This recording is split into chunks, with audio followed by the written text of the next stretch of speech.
ऐसे भक्त वत्सल हैं भगवान जो स्वयं अपने से भक्तों के जो अवगुण हैं उनको समाप्त करते हैं।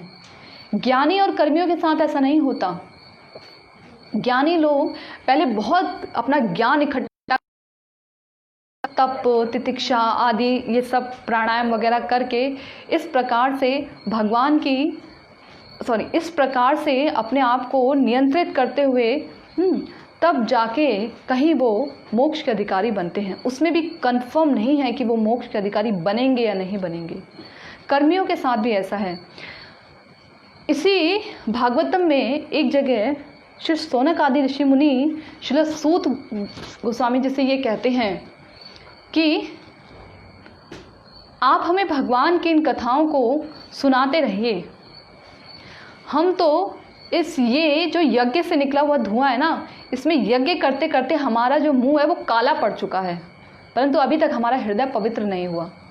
हृदय पवित्र होने की तो दूर बात रही, चेहरा भी काला पड़ गया। ऐसे शौनक आदि ऋषि मुनि कह रहे हैं कि आप हमें भगवान की कथाओं को सुनाते रहें, इससे हमें परम शांति मिल रही है।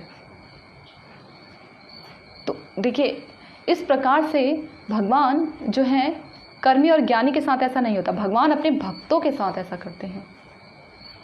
उनके हृदय में आकर भगवान बैठ जाते हैं। संतः सदैव हृदयेषु विलोकयन्ति। तो ऐसे हैं भक्तों के अत्यंत प्रिय भगवान। भक्त भी भगवान से किसी भी प्रकार की भौतिक इच्छा नहीं करते, यहाँ तक कि वो स्वर्ग और मोक्ष को एक जैसा समझते हैं, परंतु वो उनकी तरफ देखते भी नहीं। स्वर्ग भी उन्हें नरक के समान लगता है, क्योंकि भगवान की विस्मृति हो जाती है। भक्त ऐसा कहते हैं कि अगर ब्रह्मा, जो बहिर्मुख ब्रह्मा है, अगर उसमें भी मुझे जन्म मिले तो भी मैं वहाँ जन्म लेना नहीं चाहता। ब्रह्मा के उच्च पद को भी वो मना कर देते हैं अगर बहिर्मुख ब्रह्मा है। और अगर भगवान की स्मृति से युक्त अगर किसी पशु शरीर, कीट पतंगे का भी शरीर मिल जाए तो उसको भी सहर्ष स्वीकार करते हैं, सहर्ष स्वीकार करते हैं। ऐसा जो भक्त हैं उनका हृदय होता है, उनकी प्रार्थनाएं होती हैं भगवान के लिए। तो जो भक्त हैं भगवान के लिए हर प्रकार से दुख सहने को तैयार हो जाते हैं। हर प्रकार की जो उनको प्रिय है उस प्रीति को भी वो त्याग देते हैं भगवान के लिए। जब हरदास ठाकुर को 22 बाज़ारों में कोड़े लगाए जा रहे थे, नवाब के कहने पर कोड़े लगाए जा रहे थे, तो उस समय हरिदास ठाकुर कह रहे थे कि आप मेरे शरीर के खंड खंड कर दीजिए, टुकड़े टुकड़े कर दीजिए, परंतु तो भी मैं अपने मुख से हरिनाम लेना नहीं छोड़ूंगा।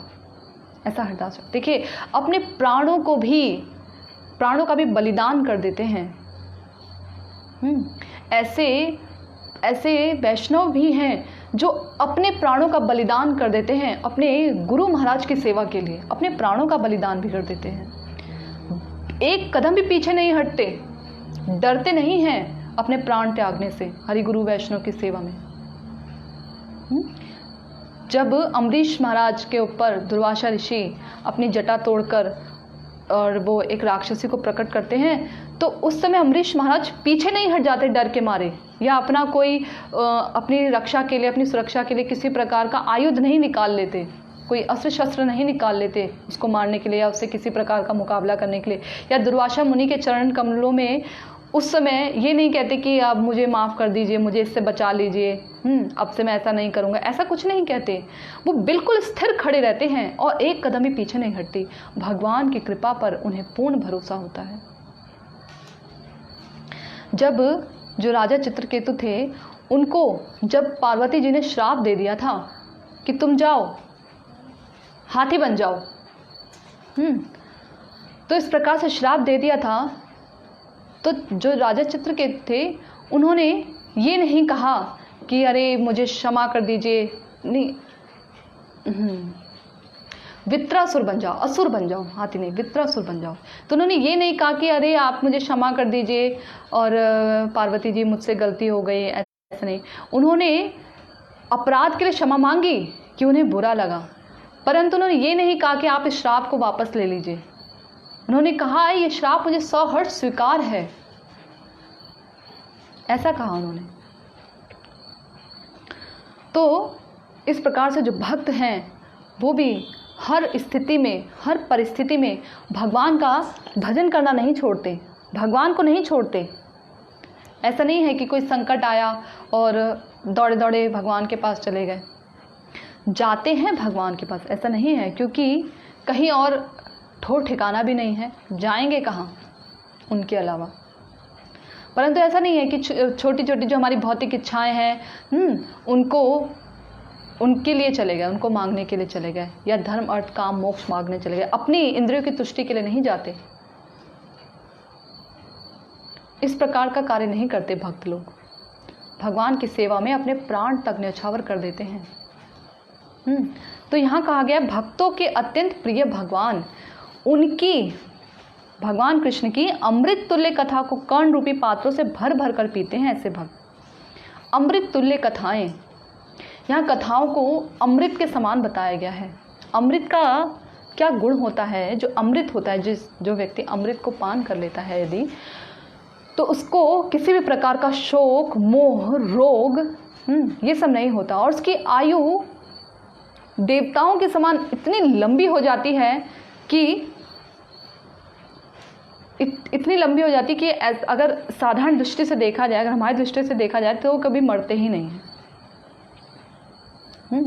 इतनी लंबी हो जाती है उनकी आयु। ऐसा अमृत के गुण होते हैं, किसी प्रकार का शोक, रोग, मोह नहीं होता। तो भगवान की कथाओं को सुनने से भी किसी भी प्रकार का शोक, मानसिक रोग और किसी भी प्रकार का मोह नहीं होता। और ये जो अमृत है, ये जो साधारण अमृत है, ये अमृत तो केवल कुछ ही लाभ प्रदान करता है, सीमित लाभ। परंतु जो भगवान की अमृत तुल्य कथाएं हैं, ये तो वो हैं जो कि भगवान का धाम तक प्राप्त करवा देती हैं, स्वयं भगवान को प्राप्त करा देती हैं। स्वयं भगवान भक्तों के पीछे पीछे चलते हैं। ऐसी भगवान की कथाएं हैं, इतना बल है भगवान की कथाओं में। देखिए, भगवान से भगवान का प्रेम प्राप्त करा देते हैं, ऐसा बल है भगवान की इन कथाओं में। तो वो अमृत तो तुच्छ है, तुच्छ अमृत है ये भगवान की कथा रूपी अमृत। देखिए, जब सुखदेव गोस्वामी जी श्रीमद् भागवत की कथा करना शुरू ही करने वाले होते हैं, उस समय देवता लोग आते हैं स्वर्गलोक से अमृत का पात्र लेकर। जो अमृत का पात्र उन्होंने समुद्र मंथन से निकाला था ना, उस पात्र को लेकर आते हैं और कहते हैं कि आप ये अमृत ले लीजिए और इसके बदले में हमें कथा रूपी अमृत प्रदान कर दीजिए। तो सुखदेव गोस्वामी जी कहते हैं कि तुम इस अमृत से इस कथा रूपी अमृत की तुलना कर रहे हो, तुम इसके काबिल नहीं हो। श्रद्धावान है भक्ति अधिकारी, श्रद्धावान जन है भक्ति अधिकारी। जो श्रद्धावान लोग हैं केवल वो ही भक्ति के अधिकारी होते हैं, और किसी भी प्रकार की भक्ति में योग्यता नहीं चाहिए।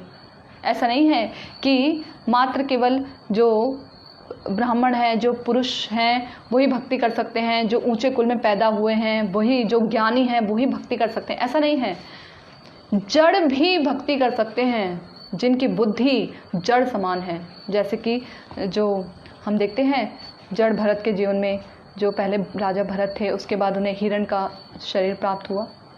वित्रासुर जो असुर थे, असुर कुल में पैदा हुए भी भगवान की भक्ति कर सकते हैं। प्रहलाद महाराज असुर कुल में पैदा हुए थे, भगवान के कितने शुद्ध भक्त, 12 महाजनों में से एक भक्त है।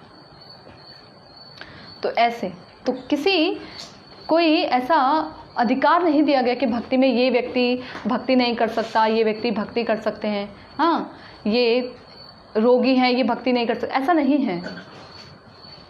हर कोई भक्ति कर सकता है। एक ही एलिजिबिलिटी है, एक ही अधिकार, क्या? श्रद्धा होनी चाहिए, केवल ये ही अधिकार चाहिए। श्रद्धावान जन है भक्ति अधिकारी। तो सुखदेव गोस्वामी ने उन्हें मना कर दिया, वापस लौटा दिया, और परीक्षित महाराज को वो अमृत रूपी भगवान की जो कथाएं हैं उनको सुनाने लगे। गोपियां भी कहती हैं, तव कथा अमृतम तप्त जीवनम, जो आपकी कथाएं हैं प्रभु, वो हमारे जो तपता हुआ जीवन है, तपते हुए जीवन को अमृत प्रदान करता है। अमृत स्वरूप हैं आपकी कथाएं, ऐसी कथाएं हैं। तो इस प्रकार से भगवान कृष्ण की अमृत तुल्य कथा रूपी पात्र से पीते हैं। थोड़ा अलग नहीं दिख रहा कि एक तो कान की बात की गई है और दूसरा पीने की बात की गई है। कान तो कभी पीते नहीं, कान का कार्य तो नहीं है पीना, ये तो मुंह का कार्य है पीना। फिर कर्ण रूपी ये जो पात्र हैं, इनसे क्यों कहा गया कि पीना चाहिए भगवान की कथाओं को भर भर कर? क्योंकि ये कान ही एक ऐसी इंद्रिय हैं, जो बाकी इंद्रियां होती हैं, ये सारी इंद्रियां बाकी इंद्रियों के साथ मिली जुली होती हैं, परंतु कान एक ऐसी इंद्रिय होती है जो बाकी इंद्रियों से बिल्कुल अलग होती हैं। उदाहरण के तौर पर जैसे हमारे आचार्य गण एक उदाहरण देते हैं आम का।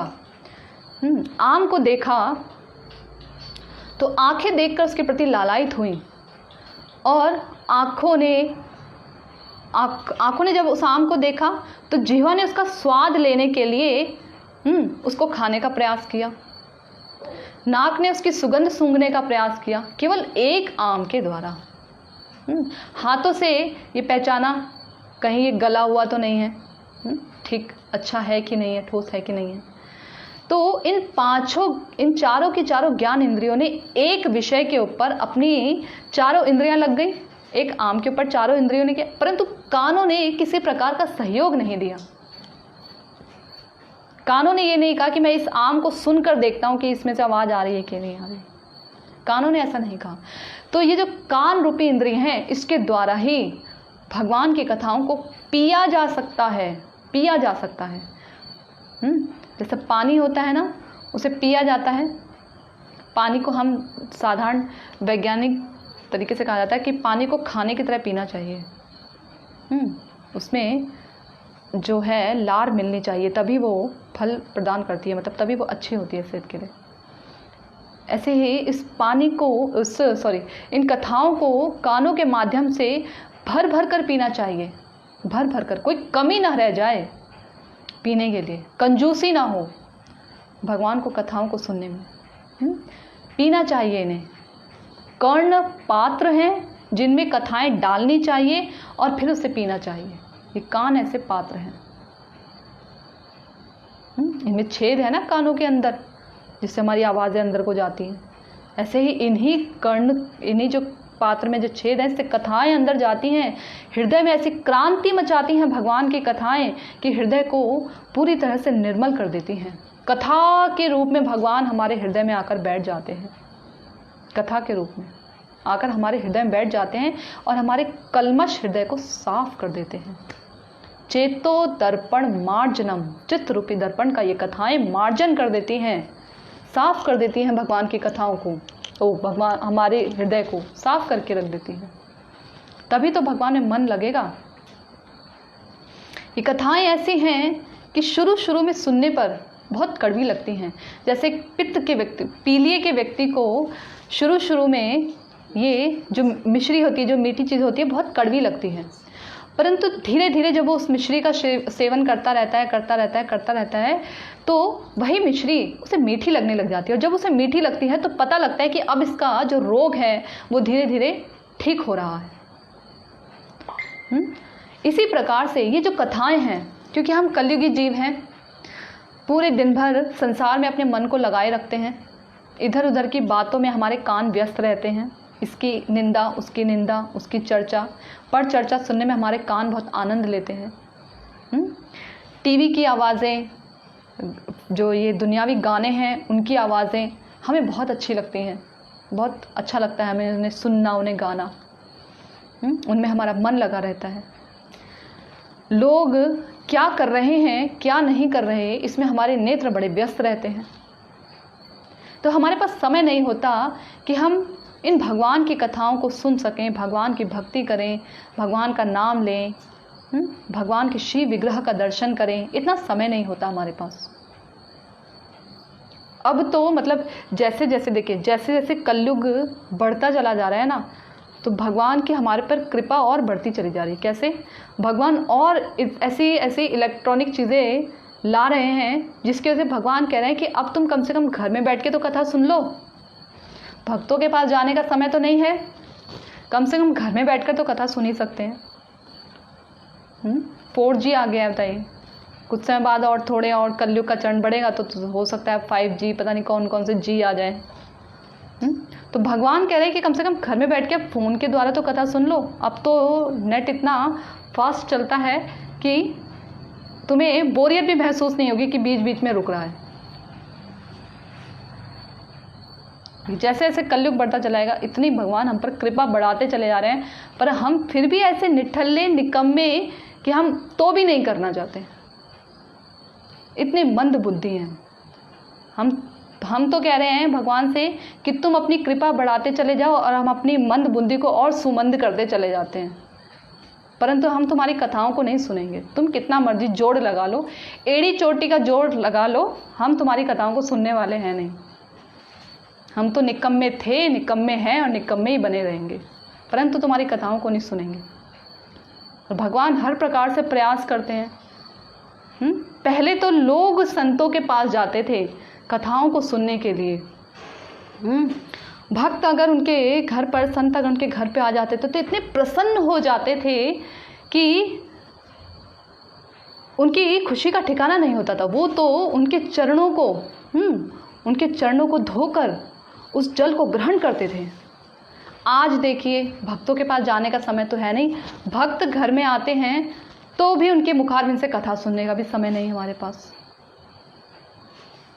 ऐसी हमारी हालत। तो भगवान ने एक तरीका और निकाल दिया, भाई फ़ोन पे देख लो कम से कम कथाएं, नेट पर देख लो। अब और भी कोरोना की महामारी, एक हमें बहाना और मिल गया कि अब तो ये बीमारी आ रही है, तो अब हम कैसे जाएं कथा सुनने। तो भगवान ने कहा चिंता ना करो, मैं भक्तों के हृदय में इस प्रकार की बुद्धि डाल दूंगा, भक्तों को ऐसी बुद्धि प्रदान कर दूंगा कि वो तुम्हें ऑनलाइन कथा देंगे, लाइव कथा चलेंगी। अब देखिए जहाँ तहाँ देखो लाइव कथा चल रही है। परंतु हम फिर भी अडिग हैं कि तुम्हारी कथाएं तो हम सुनने वाले हैं नहीं। तो ऐसे काम नहीं बनेगा। इन कानों के द्वारा भगवान की कथाओं को सुनना ही पड़ेगा, तभी तो कुछ असर होगा हम पर। शुरू में कड़वी लगेंगी, शुरू में सुनने का मन नहीं करेगा, परंतु यदि सावधानी पूर्वक दृढ़ निश्चय के साथ अगर हम इन कथाओं को सुनते रहेंगे तो एक दिन ऐसा आएगा कि ये कथाएं हमें पालन करने का प्रयास करेंगे। जो कुछ हरि गुरु वैष्णव ने अपनी वाणी के द्वारा हमें समझाने का प्रयास किया है, उसको प्रयास करेंगे हम उसका पालन करने का, उसे अपने जीवन में धारण करने का, तो ही हम शुद्ध हो पाएंगे, हमारा जीवन शुद्ध हो पाएगा। और शुद्ध ही शुद्ध से मिल सकता है। जब हम शुद्ध होंगे तभी तो हम भगवान के धाम जाने के लायक बनेंगे। तो इसी उद्देश्य के साथ और इसी कामना के साथ मैं आपसे विदा लेती हूँ। अगर कथा में किसी भी प्रकार का कोई दोष उत्पन्न हो गया हो, या कथा में कुछ ऐसे वचन कहे गए हों जिसकी वजह से किसी के हृदय को दुख पहुंचा हो, आघात पहुंचा हो, तो इसके लिए मुझे क्षमा कीजिएगा। और आप लोग मेरे लिए भगवान से कृपा याचना करें कि मैं भगवान की इन्हीं कथाओं को कहते और सुनते हरि गुरु वैष्णव के मुखारविंद से इन कथाओं को सुनूं, उनको अपने जीवन में धारण करूं, आचरण कर पाऊं उनका, और उनकी